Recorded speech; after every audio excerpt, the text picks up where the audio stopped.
Hello student, রীতি ক্লাসরুমে তোমাদের সবাইকে স্বাগত। আজকে আমরা সপ্তম শ্রেণীর দ্বিতীয় পর্যক্রমিক মূল্যায়নের জন্য বাংলা বিষয়ের মডেল কোশ্চেন নাম্বার 1 নম্বর সেটটির সমাধান করব। তাহলে চলো আর দেরি না করে এবার আমরা দেখে নিই। একের এক দাগ, পুরন্দরকে মেঘচোর বলে গালাগাল দিয়েছিলেন হবে কার্পভ। একের দুই, এই পথে আমি যে গেছি, এটি একটি হবে রবীন্দ্রসঙ্গীত। একের তিন, জগতের দরিদ্র শ্রেণী অধিকার করেছে মানব হৃদয় ভূমি। একের চার, সুবর্ণযুগ আসে যার হাত ধরে সবুজ ফসল। একের পাঁচ, যে শব্দের অর্থ প্রকৃতি প্রত্যয়ের সম্মিলিত অর্থ থেকেই পাওয়া যায় তাকে বলা হয় যৌগিক শব্দ। একের ছয়, সঠিক বানানটি হলো তালেবর স তালেবর শয় হস্যি শশী ভয় দীর্ঘ মধ্যাহ্ন স মধ্যাহ্ন ভূষণ শশীভূষণ। আর একের সাত থেকে হবে সঠিক বানানটি হলো এখানে শস্ত্রুষা তালেবর শয় হস্য তালেবর শয় রফলা হস্য মধ্যাহ্ন স একা শস্ত্রুষা। পরের প্রশ্ন, মাঠে ময়দানে শব্দটি কি ধরনের শব্দের উদাহরণ? এটি হবে শব্দ দ্বৈতের উদাহরণ। পরের প্রশ্ন, জলদ শব্দটি কি ধরনের শব্দ? হবে যোগ রূঢ় শব্দ। একের 10, ঝিরঝির শব্দটি কি ধরনের শব্দ? ধনাত্মক শব্দ। একের 11, গঠনগত দিক থেকে শব্দকে দুই ভাগে ভাগ করা হয়। আর পৌত্র শব্দটি হলো মৌলিক শব্দ। চলে যায় দুই দাগে, পূর্ণ বাক্যে উত্তর দাও। 2-1, সরলা দেবীর রচিত গ্রন্থটির নাম কি? হবে জীবনের ঝরাপাতা।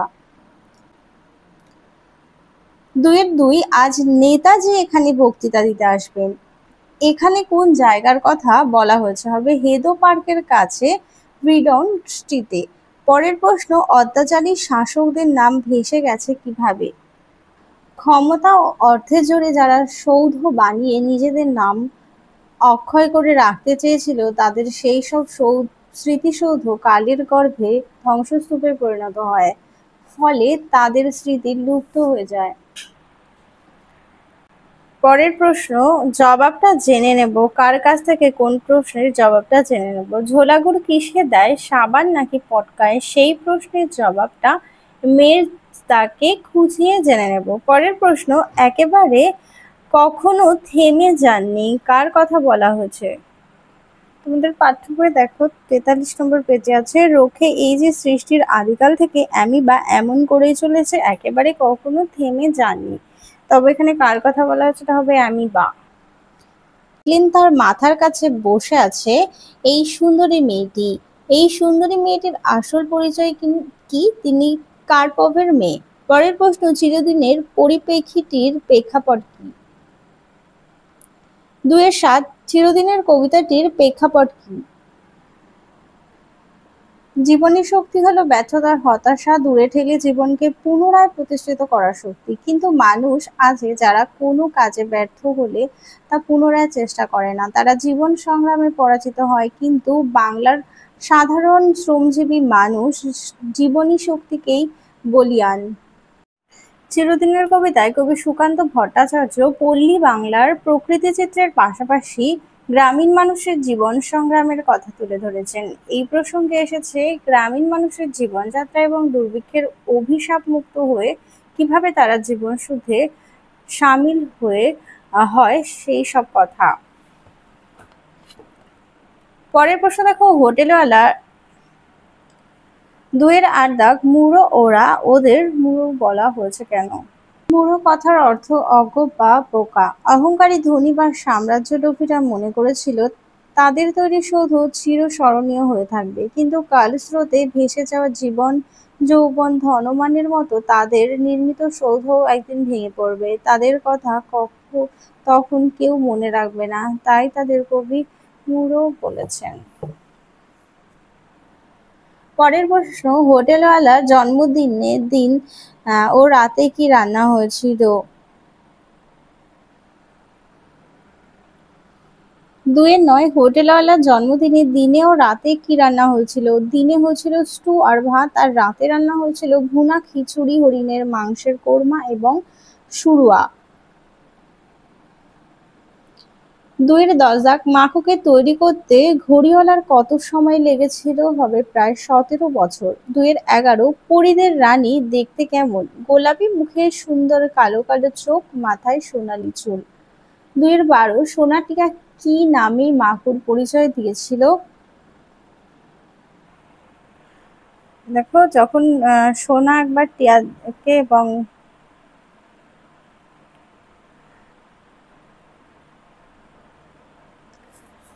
এখান থেকে দেখো, মাকুকে হোটেলওয়ালা বললে ওরা খেতে বসুক, তুমি তিনজনের হয়ে খেতে দাও। কেমন, কি যেন নাম তোমার? তারপর সবাই মিলে জাদুকরের খেলা দেখা যাবে। সোনা একবার টিয়ার দিকে আর একবার মাকুর দিকে চেয়ে বলল, ওর নাম বেহারি। এটা একটু ভুল হয়েছে, তাহলে সোনা টিয়া কি নামে মাকুর পরিচয় দিয়েছিল? হবে বেহারি।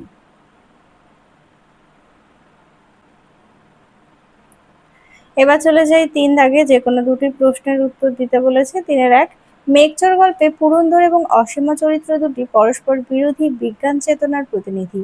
কে কোন ধারণার প্রতিনিধিত্ব করেছে তা বুঝিয়ে লেখো।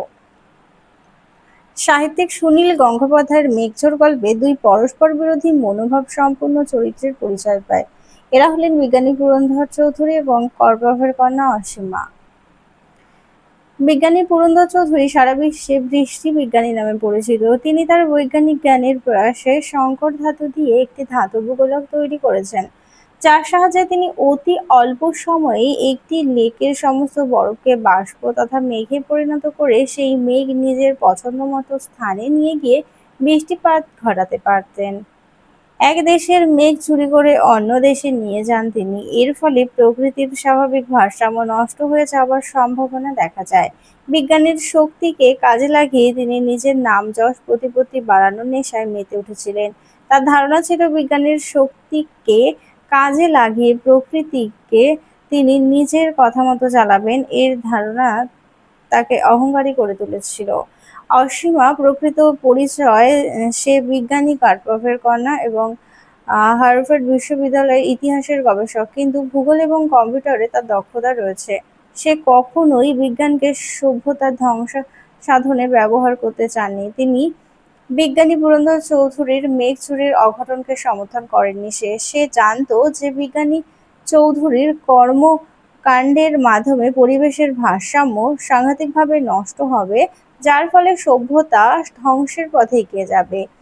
তার মতে বিজ্ঞান মানুষের কল্যাণকর জীবনের সহায়ক, তাকে আপন স্বার্থে ব্যবহার করা অন্যায়। তাই বিজ্ঞানী পুরন্দর চৌধুরীকে ভয় দেখিয়ে তাকে তার শব্দ থেকে নিবৃত্ত করেছে অসীমা। পরের প্রশ্ন দেখো, ৩-এর ২ দাগ, আমার সোনার বাংলা গানটির রচনার প্রেক্ষাপট কি? প্রথমে সুনির্দিষ্ট কোনো গ্রন্থে গানটি ছিল না। জানা যায় বঙ্গভঙ্গের প্রাক্কালে ১৯০৫ খ্রিস্টাব্দে তাৎক্ষণিক আবেগে গানটি রচিত হয় এবং ভক্তদের মাধ্যমে থেকেই গীত হয়ে তা সমগ্র কলকাতায় ছড়িয়ে পড়ে। আর গানটি পরে আর কোথায় ব্যবহৃত হয়েছিল? বাংলাদেশের জাতীয় সঙ্গীত। ৩-এর ৩ দাগ, এইরকম মনে করলে ভুল হবে। উক্তিটি কার, কোন প্রসঙ্গে, কেন বক্তার এমন উক্তি করেছেন? এখানে উক্তিটি কারদর কদর প্রবন্ধটি থেকে দিয়েছে। এখানে উক্তিটি হলেন লেখক শিবতোষ মুখোপাধ্যায়ের। তো এখান থেকে লিখবে যে হালকা কোনো পাখির হাওয়ার তীরের মতো ছুটে চলে যাওয়া, অপরদিকে অত্যধিক ওজন নিয়ে একখানি হিপোর কাদা ভেঙে থপথপ করে যাওয়া, এই দুয়েরই গমন প্রসঙ্গে আলোচ্য মন্তব্যটি করা হয়েছে। আসলে গমন শক্তির বিচার করতে হয় সর্বদা দৈহিক ওজনের পরিমাণ হিসেব করে। ৪-এর ১ দাগ, নোটবই কবিতায় কবি পাঠককে যে সত্যের কাছে পৌঁছে দিতে চেয়েছেন সেটি কি? বিশিষ্ট শিশু সাহিত্যিক সুকুমার রায় তার নোটবই কবিতায় শিশু মনের খেয়ালি কল্পনার জাল বুনেছেন। কবি আলোচ্য কবিতায় এমন সব অবাস্তব প্রশ্ন উপস্থাপন করেছেন যার উত্তর প্রশ্নের মধ্যেই নিহিত আছে। আসলে বিষয়বস্তুর সারমর্ম তুলে ধরা কবির উদ্দেশ্য নয়, কল্পনাপ্রবল শিশু মনকে চমকে দেয়াই কবির উদ্দেশ্য। পরের প্রশ্ন দেখো, স্মৃতিচিহ্ন কবিতায় কবির কোন স্মৃতিকে অবিনিশ্বর ও নিত্য সমুজ্জ্বল বলেছেন? যারা দরিদ্র, সহায়, সম্বলহীন হওয়া সত্ত্বেও মানুষের জন্য জীবন উৎসর্গ করেছেন, তারা মানুষের মনের মণিকোঠায় চিরবিজারিত। কবি তাদের কথাই বলেছেন, কারণ তাদের কীর্তি কোনো প্রস্তর নির্মিত সৌধ নয় যে জীর্ণ হবে, বরং মানুষের মন সিংহাসনে তারা চিরবিজারিতই থাকবেন। পরের প্রশ্ন দেখো, একটানা তার বিচিত্র ধ্বনি ওঠে। একটানা বলতে কি বোঝানো হয়েছে? বিচিত্র ধ্বনি কি? উদ্ধৃত অংশটি সুকান্ত ভট্টাচার্যের চিরদিনের কবিতা থেকে নেওয়া। বাংলার চাষিরা এই বঙ্গমাতার সন্তান। তারা মর্মে মর্মে উপলব্ধি করে বাংলার প্রকৃতির ডাক, যেখানে পাখির গান, বিচিত্র পশুর ডাক, দূরে কোথাও কৃষকের হাক ডাক, আরও নানা শব্দ সব সময় চলতে থাকে। এই বিচিত্র ধ্বনি আসলে কর্মমুখরতার প্রতীক। মেহনতি মানুষ তাদের কর্মের মধ্য দিয়েই বিগত সময়ের দুর্ভিক্ষের ভয়াবহতাকে কাটিয়ে উঠতে সক্ষম হয়। আলোচ্য অংশে প্রাণ শক্তিতে ভরপুর কর্মচঞ্চলতার বিচিত্র ধ্বনি যেন সারাটা দুপুর শোনা যায় পল্লী বাংলাতে। এবার চলে যাই পাঁচের। পাঁচের এক দাগে বলেছে, সার্কাসের লোকেদের জঙ্গলে থাকতে হয়েছিল কেন?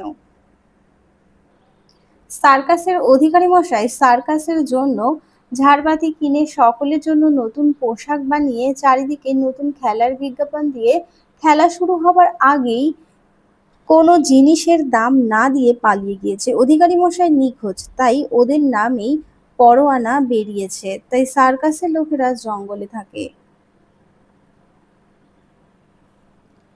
পাঁচের দুই, হোটেলওয়ালা জন্মদিনের রান্নার জন্য কে কি নিয়ে এসেছে? আর বটতলার পেছনে ছোট নদীটার ধারে কি কি শাকসবজি হয়?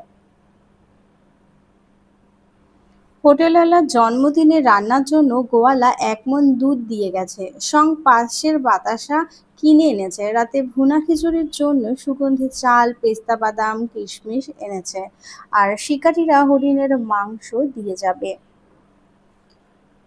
আর দেখো, বটতলার পেছনে বুনো মটরশুঁটি, মিষ্টি শাকালু, পালং শাক, টমেটো আর সজনে ডুমুর এই শাকসবজি পাওয়া যেত। পাঁচের তিন দাগ, পেয়াদা কোন ফাঁদে পড়েছিল?